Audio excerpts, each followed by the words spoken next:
Greek philosopher প্লেটোর ভাষায় মানুষের আচরণ তিনটি তত্ত্বের উপর নির্ধারিত: ইচ্ছা, আবেগ আর জ্ঞান।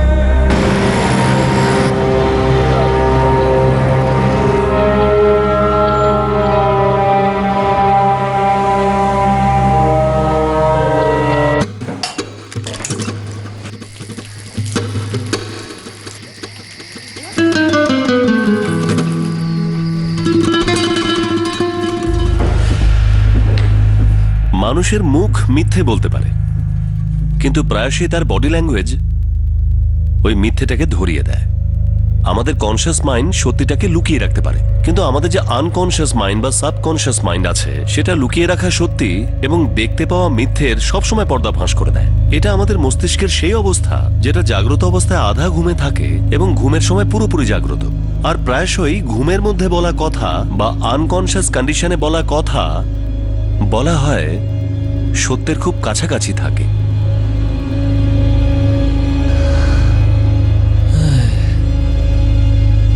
সত্যি, really really love you Nisha, love you Nisha.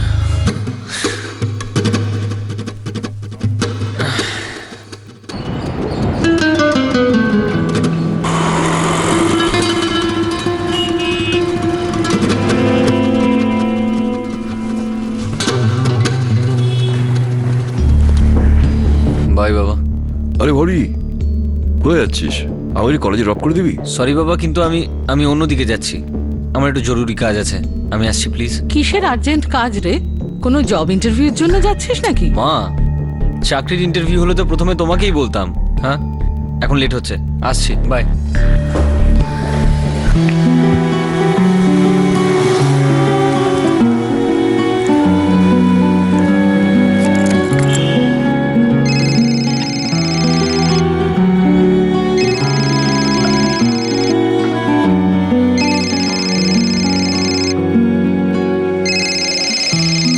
I hear silent whisper, and I know you're close.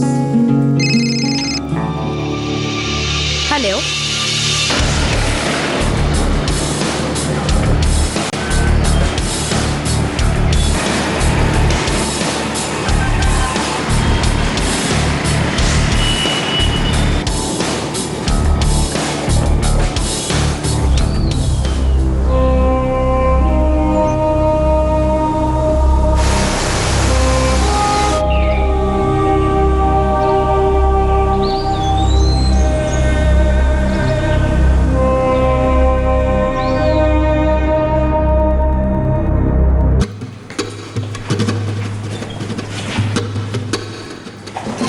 Sir, আমাদের ন্যাশনাল পার্কের সামনে জঙ্গলে একটা লাশ পাওয়া গেছে।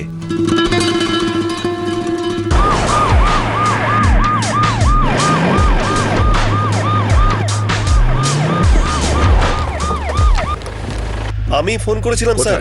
হ্যাঁ, এদিকে চলো। স্যার, এদিকে সরে যান, পিছনে সরে যান।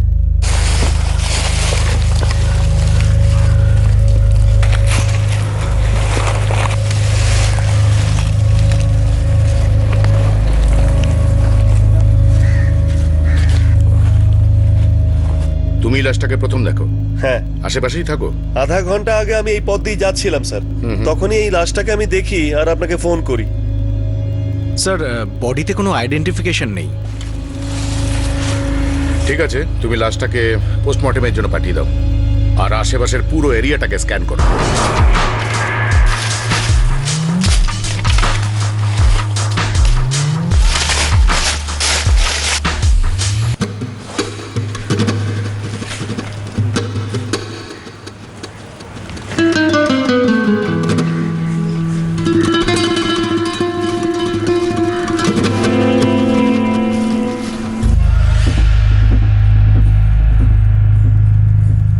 স্যার, পুরো এলাকাটা স্ক্যান করে এটা পেলাম স্যার। এটাকে ল্যাবে পাঠিয়ে দাও। এটার সঙ্গে এই কেসটার কোনো সম্পর্ক থাকতেও পারে। স্যার।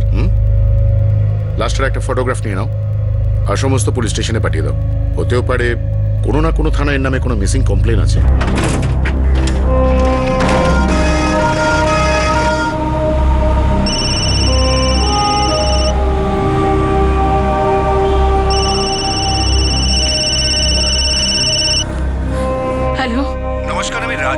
ব্যারাকপুর স্টেশন থেকে বলছি। Police station? আমার ছেলের কোনো খবর পেলেন? ন্যাশনাল পার্কের পাশের জঙ্গলে একটা বডি পাওয়া গেছে। আমার মনে হচ্ছে আপনাদের ওই হারিয়ে যাওয়া ছেলের বডি আইডেন্টিফিকেশনের জন্য আপনাদের আসতে হবে। কার ফোন ছিল? আরে কিছু বলো। পুলিশ আমাদের রাজাজিনগরের গভর্নমেন্ট হসপিটালে ডেকেছে। হসপিটাল? হ্যাঁ, আমাদের হরির বডিটাকে চেনার জন্য।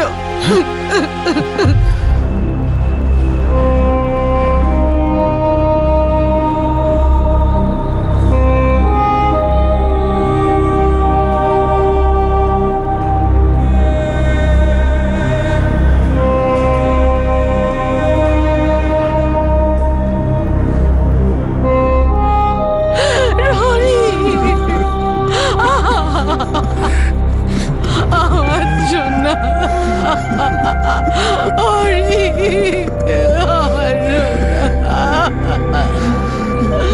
হরি চিনাপ্পা, বয়স 27 বছর।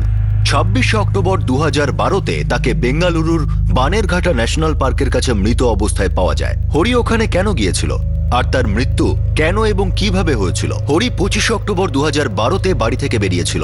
যখন ও রাতে বাড়ি ফিরল না, তখন ওর বাবা মা পুলিশের কাছে মিসিং কমপ্লেন ফাইল করলো। পৃথিবী বিখ্যাত সাইকিয়াট্রিস্ট মার্ক গুলস্ট্যান বলেছেন যে মানুষ তার জীবনকে নরকে পরিণত করতে তত রকম উপায় বার করতে পারে যত রকম ভাবে সে নিজের জীবনকে উন্নত করতে পারে।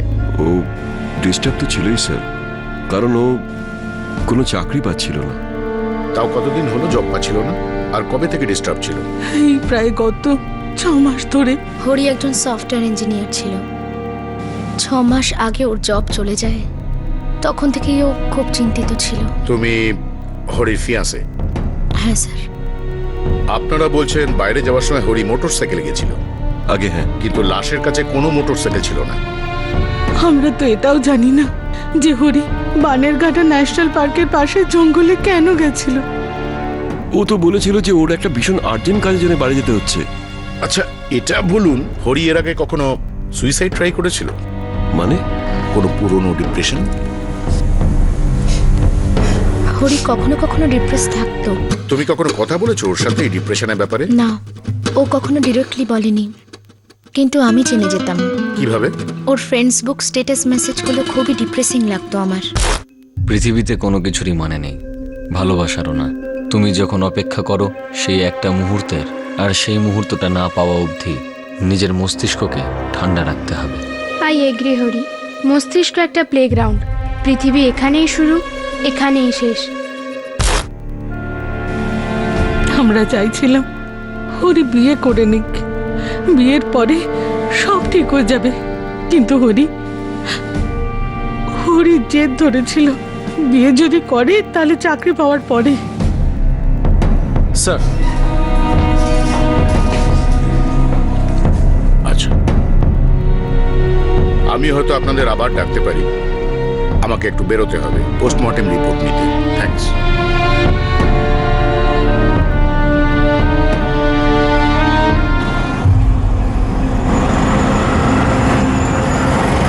সুইসাইড করবে তো এত দূরে জঙ্গলে যাবে কেন? স্যার কিছু একটা খেয়েছিল মনে হয়।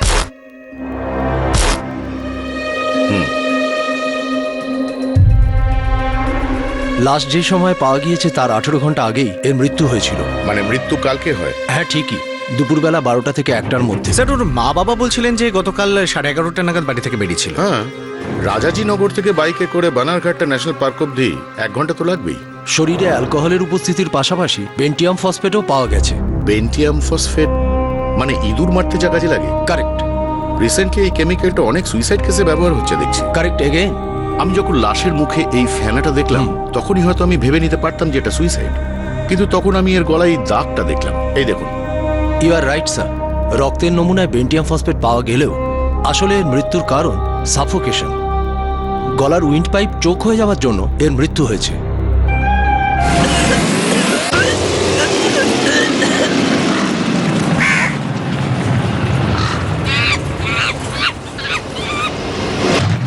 কিন্তু গলায় আঙুলের কোনো ছাপ পাওয়া যায়নি। হয়তো রুমাল বা কোনো কাপড়ের ব্যবহার করা হয়েছে গলা টেপার জন্য। কেউ হয়তো চাইছিল এটাকে সুইসাইড কেস বলে মনে হোক, কিন্তু হরি সম্ভবত কেমিক্যালে মরেনি। আর সেই কারণে ও একে গলা টিপে মেরেছে। কিন্তু হরির মতো একজন জোয়ান ছেলে, ও তো প্রোটেস্ট করত, প্রাণ বাঁচানোর চেষ্টা করত, কিন্তু এই স্ট্রাগলের কোনো চিহ্ন দেখা যাচ্ছে না। হ্যাঁ, সেটা তো জানাই যাবে doctor. Now the case is clear, it's a murder. একজন 27 বছরের সফটওয়্যার ইঞ্জিনিয়ার, মা বাপের একমাত্র সন্তান, কেউ একে সরিয়ে দিতে কেন চাইনি?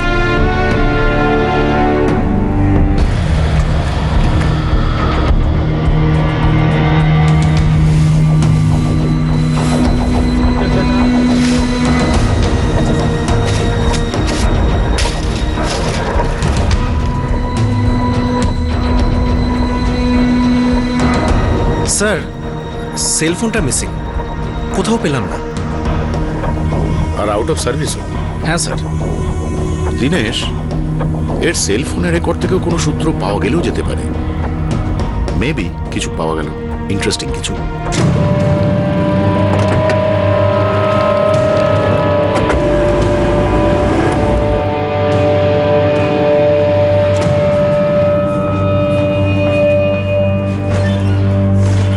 স্যার, দুপুর 1:15 নাগাদ ফোন সুইচ অফ হয়েছিল।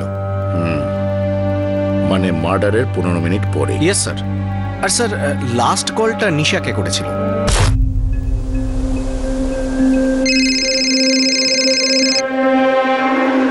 হ্যালো, শেষ এসএমএসটাও নিশাকেই করেছিল স্যার, 1:10 শেষ লোকেশন কোরানকুন্টি ক্রসিং।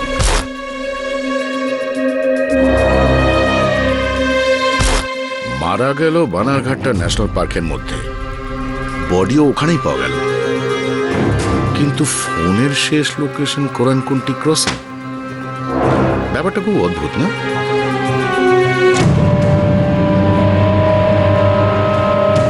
স্যার আমার ড্রাইভার আমাকে বলেছিল যে ও শহর ছেড়ে চলে যাচ্ছে। আমি বুঝে গেছিলাম যে ও মিথ্যে কথা বলছে। অ্যাকচুয়ালি স্যার, প্রবলেমটা হলো আমার বাবা একা কার ড্রাইভ করতে পারেন না, এই জন্য আমি ড্রাইভারের সাথে নেগোশিয়েট করি। আমি ওর কোনো কথা শুনিনি, আর ওকে বলি যে আমি ওর স্যালারি 50% বাড়িয়ে দিচ্ছি।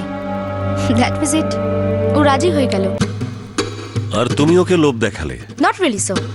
আমি শুধু বুঝে গেছিলাম যে ও মিথ্যে কথা বলছে, শুধু মুখ ফুটে বলতে পারছিল না যে ও স্যালারিতে গ্রেস চায়। আমি শুধু ওর মাইন্ড রিড করি। এটা বলা ঠিক হবে না যে ওর নিজের কথা ঠিক বলতে পারছিল না। আসলে ব্যাপারটা ঠিক এরকম ছিল যে ও এইভাবে নিজের কথাটা বলার কথা ভাবে। ও একটা সাইকোলজিক্যাল পদ্ধতি ভাবে নিজের স্যালারিটা বাড়াবার জন্য, আর তুমিও একটা রিভার্স প্র্যাকটিক্যাল সাইকোলজিক্যাল পদ্ধতি নাও ওকে এই কাজে বহাল রাখার জন্য। I just red his mind sir. ব্যাস ওই মুহূর্তটার জন্য ওর ভাবনাটা যেন আমার সামনে একটা খোলা বইয়ের মতো ছিল। ভেরি গুড নিশা, তুমি দিনের পর দিন নিজেকে ডেভেলপ করছো। Thank you sir. কিন্তু একটা কথা মনে রাখবে, এটা খুবই ডেঞ্জারাস বিদ্যা। যে কোনো লোককে নিজের স্টাডির সাবজেক্ট করে তুলো না। Sir, come in, sit down.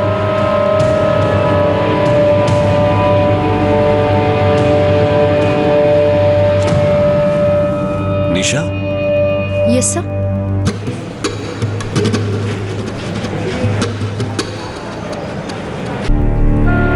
হ্যাঁ, আমার হরির সাথে কথা হয়েছিল 25 অক্টোবরে সকাল 11:30 নাগাদ, যার পরে ও বানারঘাটা ন্যাশনাল পার্কের দিকে চলে যায়। Yes sir. কথাটা তো তুমি আমাকে আগে বলনি। কারণ আমাদের মধ্যে যে কথা হয়েছিল সেটা খুবই পার্সোনাল ছিল। ও আই সি। হরির মৃত্যু 12টা থেকে 1টার মধ্যে হয়, আর ঠিক 1:10 হরির মোবাইল থেকে তোমার মোবাইলে মেসেজ যায়। এখন তুমি আমাদের এটা বলবে যে হরির মৃত্যুর পিছনে তোমার রোল কি ছিল। সে যতই পার্সোনাল হোক, বলতে তোমাকে হবেই। কোনো রোল ছিল না। ওই দিন আমার আর হরির ব্রেকআপ হয়েছিল।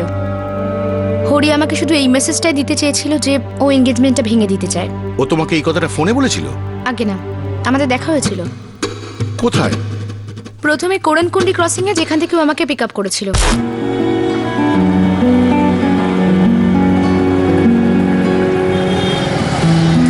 I hear silent whisper, and I know you're close.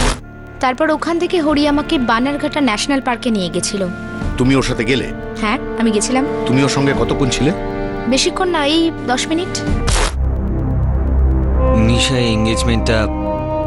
আমি এঙ্গেজমেন্টটা এখন ভাঙতে চাই। যদি এটাই করা ছিল তাহলে এত অপেক্ষা করলে কেন? আর করালি? কারণ ওই সময় আমি কয়েকটা জিনিস নিয়ে শিওর ছিলাম না, সেই জন্য। আর এখন তুমি শিওর? লাইফের ব্যাপারে, লাইফ পার্টনারের ব্যাপারে। হ্যাঁ, নো প্রবলেম। আসলে আমি একদমই শক নই।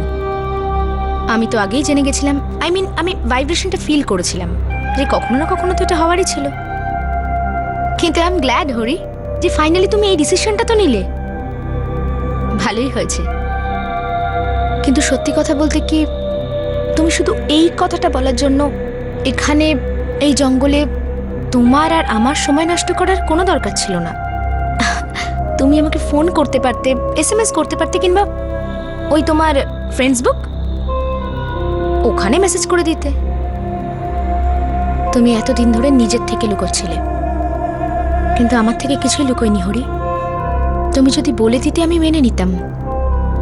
আর তাছাড়াও আমি অনেক আগে থেকেই মেনে নিয়েছিলাম that we are not a couple. Bye.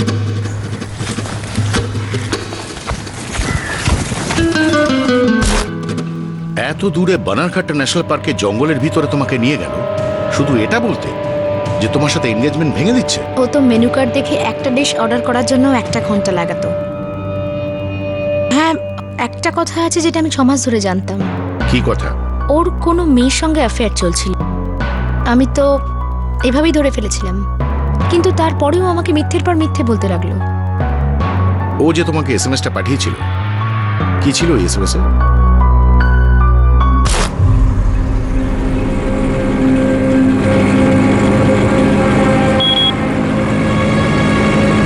Good riddance. Finally I'm free to be with Priya. আমি কলেজ যাওয়ার পথে এই মেসেজটা পেয়েছিলাম। আমি অলরেডি বেশ লেট ছিলাম। প্রিয়া, এটা কি সেই মহিলা যে ওর লাইফে তোমার জায়গাটা নিয়ে নেয়? আমার জায়গাটা নিয়ে নেয়? আই ডোন্ট কেয়ার, যেই হোক ও। কিন্তু মেয়েটা কে? আমি জানি না। হরি কখনো বলেওনি, আর আমি কখনো জানার চেষ্টাও করিনি।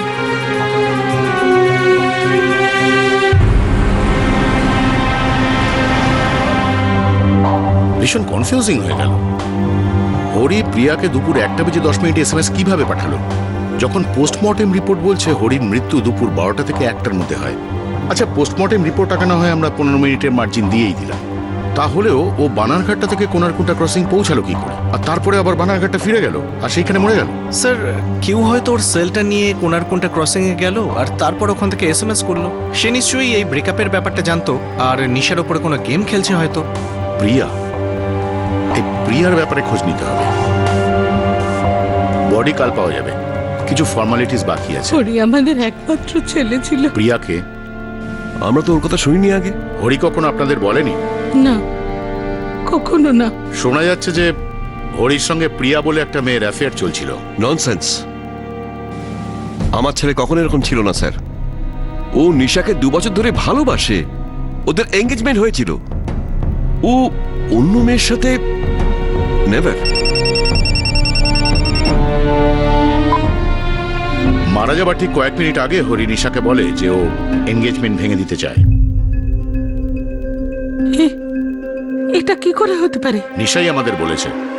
ওরা দুজন বানারঘাটা ন্যাশনাল পার্কে দেখা করেছিল। কিন্তু নিশা তো এই ব্যাপারে কিছু বলেনি আমায়। ও তো জানতো 25শে অক্টোবর আমরা হরির নামে মিসিং ডায়েরি করি। স্যার, ফরেন্সিক ল্যাব থেকে ফোন এসেছিল, আমাদের ডাকছে। দরকার পড়লে আমরা আবার আসবো। Take care. আচ্ছা, হরি কি তোমায় কখনো বলেছিল যে নিশার সাথে সম্পর্ক রাখবে না? এসব কি বলছো তুমি? কখনো না। আমার তো সবসময় মনে হতো যে ওরা দুজন একে অপরকে খুব ভালোবাসে। এমনটা মনে করা হচ্ছিল যে হরি তার খুনের দিন নিশাকে বলেছিল যে ও এঙ্গেজমেন্ট ভেঙে ফেলতে চায়। নিশার ফোনে হরির ফোন থেকে SMS এসেছিল যে সে এবার প্রিয়ার সঙ্গে ভালো থাকবে। কে ছিল এই প্রিয়া? নিশা বা হরির বাবা মা কেউই এই প্রিয়ার ব্যাপারে জানতো না। কিন্তু বেঙ্গালুরু পুলিশ প্রিয়ার খোঁজে বেরিয়ে পড়ার আগেই ওনারা পেলেন আরো একটা ইম্পর্টেন্ট ইনফরমেশন।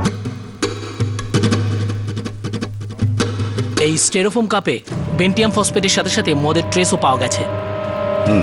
মানে এই কাপটার সঙ্গে হরির মার্ডারের কোনো না কোনো কানেকশন আছে। স্যার, মার্ডার স্পট থেকে আমরা এই গ্লাসটার একটা ওয়েফারের প্যাকেট পেয়েছি। যদি এটা সুইসাইডই হয় তাহলে একদম নতুন একটা পদ্ধতি সুইসাইডের। যে হরি প্রথমে ওয়েফার খেলো, তারপরে মদের মধ্যে বিষ মিশিয়ে খেলো, তারপর নিজেই নিজের গলা টিপে মরে গেল। যেটা সম্ভব নয় স্যার। স্যার, হতে পারে হরির সাথে ওখানে কেউ ছিল যাকে সে ভরসা করত, যে হরির সাথে বসে ওখানে মদ খেলো আর তারপর মদের মধ্যে বিষ মিশিয়ে দিল, তারপর গলা টিপে খুন করলো। স্যার পুরো প্ল্যানিং করে মার্ডার করেছে। আমাদের এই প্রিয়াকে খুঁজে বার করতে হবে। স্যার প্রিয়া যদি হরির গার্লফ্রেন্ড হয় তাহলে তোর বন্ধুরা জানবে সেটা।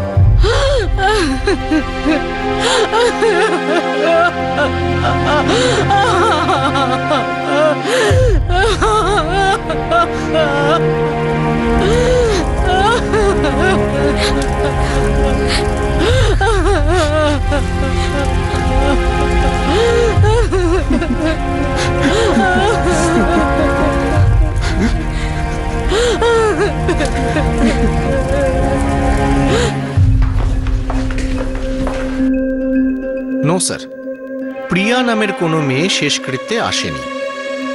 আমার তো একটা ডাউট হচ্ছে যে এই প্রিয়া বলে কোনো মেয়ে সত্যিই ছিল নাকি মন গড়া একটা গল্প। স্যার হরির অফিসের এক ক্লোজ ফ্রেন্ড আছে রমেশ। হরি আগে যেখানে কাজ করতো সেখানকার কলিগ, হয়তো ও কিছু জানতে পারে।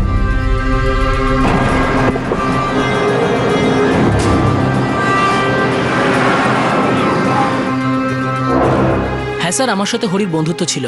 ও যতদিন এখানে কাজ করতো ততদিন পর্যন্তই। এখানকার কাজ ছেড়ে দেওয়ার পর ওর সাথে আমার কন্ট্যাক্ট ছিল না। কখনো কখনো ফ্রেন্ডস বুকে কথা হতো, ব্যাস দ্যাটস ইট। প্রিয়ার ব্যাপারে কথা হতো? প্রিয়া? কে প্রিয়া স্যার? এই হরির কোনো প্রিয়া বলে একটা মেয়ের সাথে অ্যাফেয়ার চলছিল। অ্যাফেয়ার? হুম। কিন্তু স্যার আমি যতদূর জানি হরির এঙ্গেজমেন্ট নিশার সাথে হয়েছিল।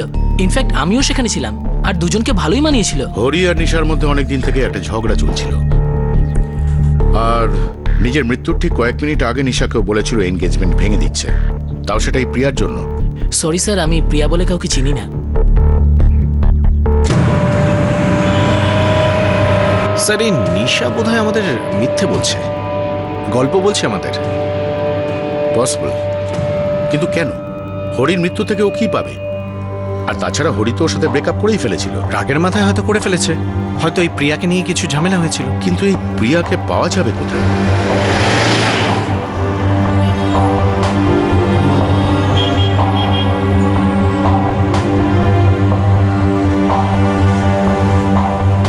নিশার এনগেজমেন্ট ভেঙে গেছিল। আমার মেয়ে মিথ্যে কথা বলছে। এসব কি বলছেন আপনারা? নিশার কথা মতো ওর আর হরির মধ্যে গত 6 মাস ধরে দূরত্ব বাড়ছিল। ও আপনাকে এটা বলেনি? নো, নিশা তো আমাকে এসব কথা কখনোই বলেনি। দেখুন, নিশা ম্যাচিওর মেয়ে, নিজেরটা নিজেই সামলাতে পারে। অ্যাকচুয়ালি এমনি মানে ক্যাজুয়ালি। এই নিশা কখনো প্রিয়া বলে কোনো মেয়ের ব্যাপারে কিছু বলেছিল? নিশা বলছে যে প্রিয়া বলে মেয়েটার হরির সাথে কোনো একটা অ্যাফেয়ার চলছিল। অফিসার, নিশা এসব কথা কখনোই বলেনি। দেখুন, আপনাকে একটা আসল কথা জানিয়ে রাখি, আপনি ভুল জায়গায় প্রমাণ খুঁজে বেড়াচ্ছেন। কেন? কারণ নিশা আর হরির সম্পর্ক খুব গভীর ছিল, আর বিয়ের সিদ্ধান্তটা ওরা দুজনে নিজেরাই নিয়েছিল। আর প্রতিটা সম্পর্কের মধ্যেই খারাপ সময় একটা আসে, কিন্তু দুজনেই ম্যাচিওর ছিল, ওরা সিচুয়েশনকে ম্যানেজ করতে পারতো। তার উপর নিশা একটু এক্সট্রাঅর্ডিনারি ছিল। কিরকম? ও সাইকোলজি নিয়ে পড়াশোনা করে, ও টপার। যে কোনো প্রফেসরের কাছে আপনি খোঁজ নিতে পারেন। ও মানুষের মন ভীষণ ভালোভাবে বুঝতে পারে, জীবনের ওঠাপড়াটাও ভালো বোঝে। কিন্তু একটা কথা আমি কিছুতেই বুঝতে পারছি না যে আপনারা এক্স্যাক্টলি এখানে কি জানতে এসেছেন। আমরা প্রিয়াকে খুঁজছি, আর আমার সন্দেহ যে প্রিয়া বলে কোনো মেয়েই নেই। সম্ভবত এটা নিশারই ইমাজিনারি কোনো ক্যারেক্টার। ও প্লিজ, আপনারা যা খুশি বলে যাচ্ছেন। আমার মেয়ে এরকম করবে কেন? কেন? এটাই তো বার করবার চেষ্টা করছি আমরা। Thank you.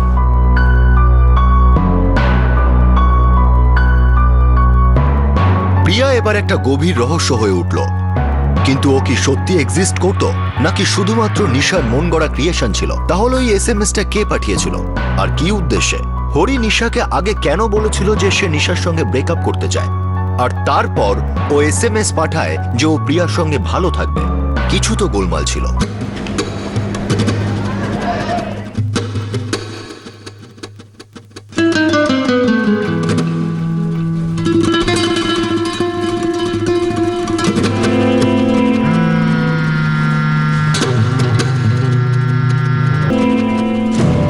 স্যার আমি আপনাকে কি করে বলবো যে হরি এরকম কেন করেছিল?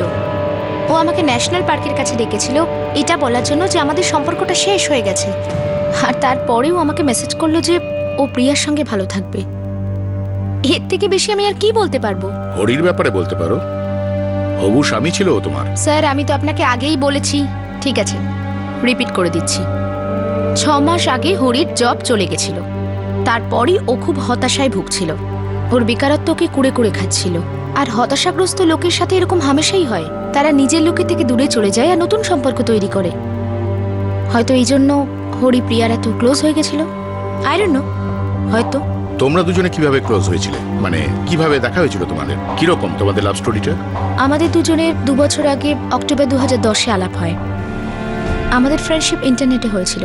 একটা সোশ্যাল নেটওয়ার্কিং সাইটে আমরা দুজনেই অ্যাক্টিভ ছিলাম। আমি কোনো কমেন্ট করেছিলাম যেটা ওর ভালো লেগেছিল, তো ও ফ্রেন্ডশিপ রিকোয়েস্ট পাঠায় আমাকে।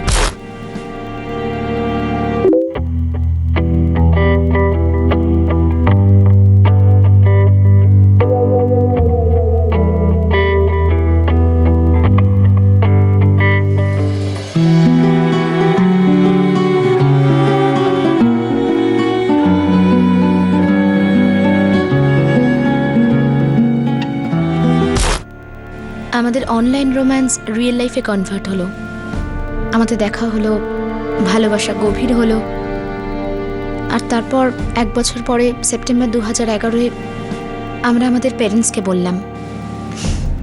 তারপর আমাদের এনগেজমেন্ট হয়ে গেল। I hear silent whisper, and I know you're close. I watch your shadow linger, and I feel your ghost. September 2011-তে আশীর্বাদ, কিন্তু এখনো বিয়ে হলো না। আমি সাইকোলজিতে পোস্ট গ্রাজুয়েশন করার পর সিভিল সার্ভিসে অ্যাপ্লাই করতে চেয়েছিলাম, আর হরি অপেক্ষা করতে রাজি ছিল। আর তার মধ্যেই হরি চাকরিটা চলে যায়। হ্যাঁ, এই বছরই মার্চ 2012। আনফর্চুনেট ছিল, কিন্তু কি করা যাবে, পার্ট অফ লাইফ। এসবের মধ্যে প্রিয়া কবে এলো হরির লাইফে? স্যার আপনি আমার সঙ্গে এই গেম খেলাটা বন্ধ করে দিন। আমি আপনার মতো ইনভেস্টিগেটরদের কায়দা খুব ভালো বুঝি। প্রথমে সাসপেক্টের সাথে বন্ধুত্ব করো, তারপর তার কনফিডেন্স জিতে নাও, আর তারপর তার থেকে ওই সেম প্রশ্নের আলাদা উত্তর এক্সপেক্ট করো। সরি, আমার উপর এটা ওয়ার্ক করবে না, কারণ আমি কিছু করিনি। আমার কাছে লুকোবার মতো কিছুই নেই। স্যার আমি আপনাকে আগেও বলেছি যে প্রিয়ার ব্যাপারে আমি প্রথমবার 25শে অক্টোবর 2012 1:10 জেনেছিলাম, যখন আমি ওই মেসেজটা পেয়েছিলাম।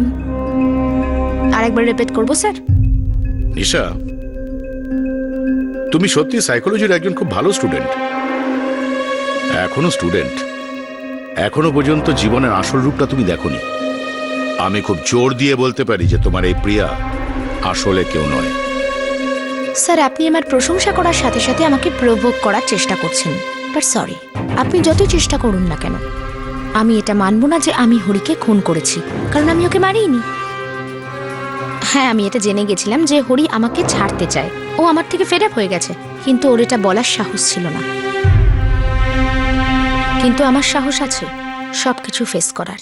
স্যার স্যার হরির ফ্রেন্ড লিস্টে প্রিয়াও এনলিস্টেড।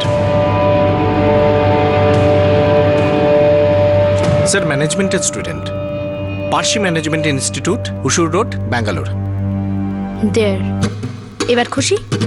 আমি কি এবার যেতে পারি স্যার, নাকি আপনি আমার আরও ক্লাস নিতে চান যাতে ওই প্রিয়ারাও পালাবার জন্য আরও বেশি সময় পেয়ে যায়?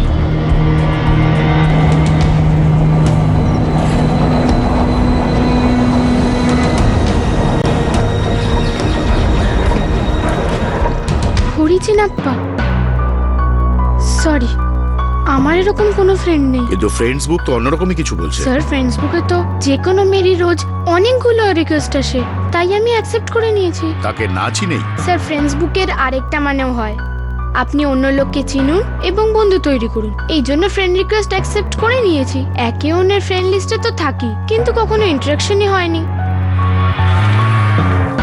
হ্যাঁ, এখানে হরি লিখেছে পৃথিবীতে কোনো কিছুরই মানে নেই, ভালোবাসারও না। তুমি যখন অপেক্ষা করো সেই একটা মুহূর্তের, আর সেই মুহূর্তটা না পাওয়া অবধি নিজের মস্তিষ্ককে ঠান্ডা রাখতে হবে। আর তার উত্তরে তুমি লিখেছো, আই এগ্রি হরি, মস্তিষ্ক একটা প্লেগ্রাউন্ড, পৃথিবীর এইখানেই শুরু, এইখানেই শেষ। এটা তোমার কমেন্ট ছিল। এর আগেও তুমি হরির অনেক কমেন্টেই লাইক দিয়েছো। স্যার হয়তো আমি ছেলেটার কমেন্টসে আর স্ট্যাটাস আপডেটে লাইক করেছিলাম, কিন্তু তার মানে এটা তো নয় যে আমি ওকে চিনি। ঠিক আছে ঠিক আছে স্যার, প্রিয়ার ফোন রেকর্ড স্ক্যান করা হয়েছে। হরির সাথে কোনো কানেকশন এস্টাবলিশড হচ্ছে না। অদ্ভুত একটা সময় পড়েছে, লোকে এখন সোশ্যাল নেটওয়ার্কের সাইটেই মেলামেশা করে। রোজই একে অন্যের কমেন্টস, পার্সোনাল ডিটেলস, ফটোগ্রাফ এইসবে লাইক দেয়, তার উপরে কমেন্ট করে, আর অনেক সময় একে অন্যকে চেনে না পর্যন্ত। স্যার 6 কোটি ভারতীয় ফ্রেন্ডসবুক ইউজ করে, third largest in the world sir. এই ফ্রেন্ডসবুক একটা শাঁখের করাতের মতো। ছাড়ো, তুমি নিশার ফোন রেকর্ড চেয়ে পাঠাও। এই সাইকোলজি স্টুডেন্ট একটু বেশি লোকের মাইন্ড রিডিং করছে, এবার ওর মাইন্ডটাকে রিড করবার সময় এসেছে।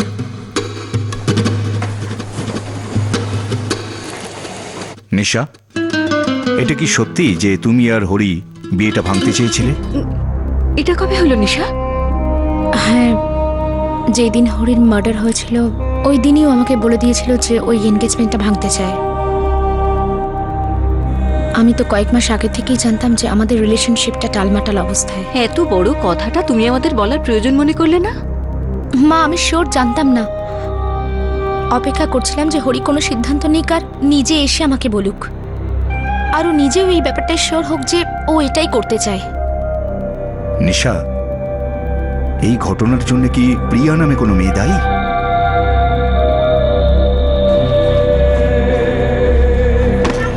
স্যার, নিশার ফোন রেকর্ড থেকে একটা অদ্ভুত অ্যাক্টিভিটি দেখা গেছে। কিরকম অ্যাক্টিভিটি?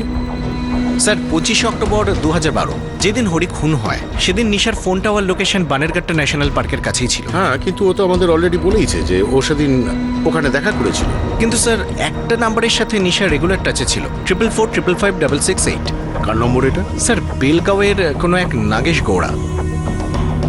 নাগেশ গৌড়া?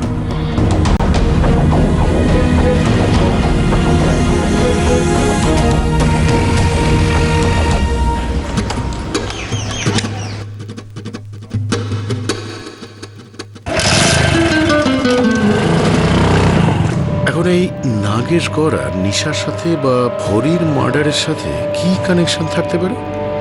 স্যার 24 অক্টোবর মানে মার্ডারের একদিন আগে নাগেশ গৌড়ার ফোনের টাওয়ার লোকেশন বানেরঘাটটা ন্যাশনাল পার্কের কাছেই। কোনারকুন্টা ক্রসিং, বানেরঘাটটা ন্যাশনাল পার্ক এর আশেপাশেই দেখাচ্ছে স্যার। কোনারকুন্টা ক্রসিং। মনে হচ্ছে এই কেসের তালার চাবি এই ক্রসিং এই কোথাও লুকিয়ে আছে। স্যার আরও একটা স্ট্রেঞ্জ ব্যাপার হলো এই যে নিশা নাগেশ গৌড়ার সাথে এপ্রিল 2012 থেকে টাচে আছে, নিয়মিতই ফোনে অনেকক্ষণ ধরে কথা হয় দুজনে। কিন্তু নাগেশ গৌড়া যখন 24 আর 25 অক্টোবর বেঙ্গালুরুতে ছিল তখন নিশা কিন্তু নাগেশ গৌড়াকে ফোন করেনি। ওই দুদিনে নাগেশ কাদের ফোন করেছিল বা নাগেশের কাছে কাদের ফোন এসেছিল? স্যার 24 আর 25 তারিখের মধ্যে নাগেশের কাছে 6-7টা ফোন এসেছিল, অধিকাংশই ল্যান্ডলাইন থেকে। এই ল্যান্ডলাইনগুলো চেক করা হয়েছে? ইয়েস স্যার, সবই পিসিও থেকে করা হয়েছে, আর দুবার তো একই পিসিও থেকে। আর স্যার এই পিসিও পিনিয়া ইন্ডাস্ট্রিয়াল এরিয়ার কাছে। Pinia industrial area? এটা তো নিশাদের বাড়ির একদম কাছে। স্যার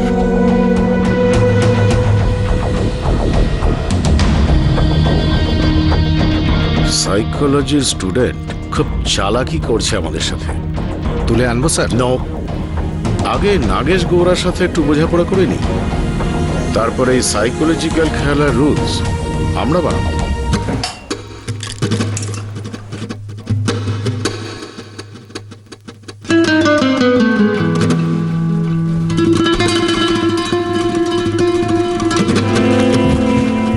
মা, আমি কলেজ যাচ্ছি, সন্ধ্যেবেলা দেখা হবে। আরে আরে কিছু খেয়ে তো নে, কিছু খেলি না যে তুই? না মা, আমার লেট হয়ে গেছে, আমি ক্যান্টিনে খেয়ে নেব।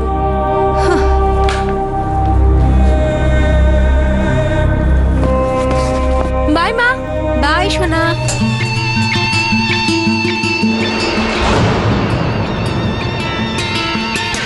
গেম কে খেলছিল?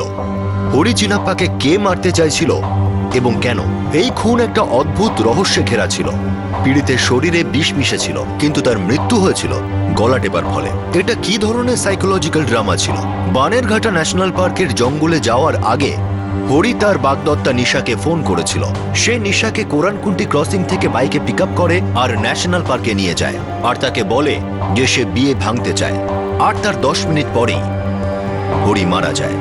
পোস্টমর্টেমের রিপোর্ট অনুযায়ী দুপুর 12টা থেকে 1টার মধ্যেই তার মৃত্যু হয়েছিল, কিন্তু 1:10 হরি নিশাকে মেসেজ করেছিল যে সে বিয়ে ভেঙে দেওয়ার পর নিজেকে মুক্ত অনুভব করছে আর সে প্রিয়ার সঙ্গে এবার ভালো থাকবে। প্রথমে তো এই কেসে এক রহস্যময়ী প্রিয়া পুলিশকে ফ্রেন্ডস বুকের এক গোলকধাঁধায় আটকে দেয়, আর এবার আরো একটা নাম উঠে এলো, নাগেশ গড়া। কিন্তু পুলিশের সবচেয়ে বেশি সন্দেহ ছিল নিশার উপর। কিন্তু সে কি সত্যি অপরাধী ছিল?